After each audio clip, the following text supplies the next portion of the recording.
Il ruolo della Regione è un ruolo fondamentale per due ordini di motivi. Uno, per creare una cultura per la tutela e la sicurezza sul lavoro e la tutela dei lavoratori, e l'altro naturalmente quello che è il controllo, che è in capo alla Regione,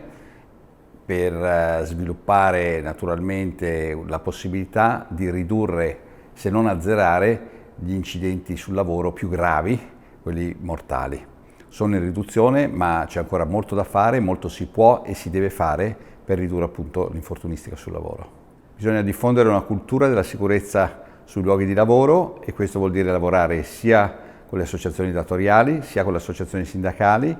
ma sia anche sui lavoratori, perché come dico sempre è importante avere un cittadino paziente, in questo caso un cittadino lavoratore, che non sia solo informato ma anche consapevole. Un cittadino informato è un cittadino che ha accesso a informazioni e dati, un cittadino consapevole è un cittadino che, una volta avuto accesso a quelle informazioni e dati, le ha introitate e le ha ben comprese. E l'incontro organizzato oggi dall'Ordine dei Medici e da FNOMCEO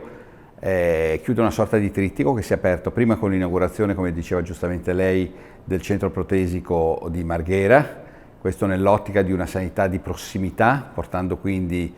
il centro INAIL protesico verso i cittadini e i cittadini meno fortunati che sono andati incontro a infortuni sul lavoro che richiedono poi una sostituzione protesica. Il tavolo organizzato dalla Regione, e qui ritorna il controllo che la Regione deve esercitare, ma non solamente il controllo, anche la capacità di creare cultura, e oggi questo ulteriore evento che fortifica ulteriormente questa necessità.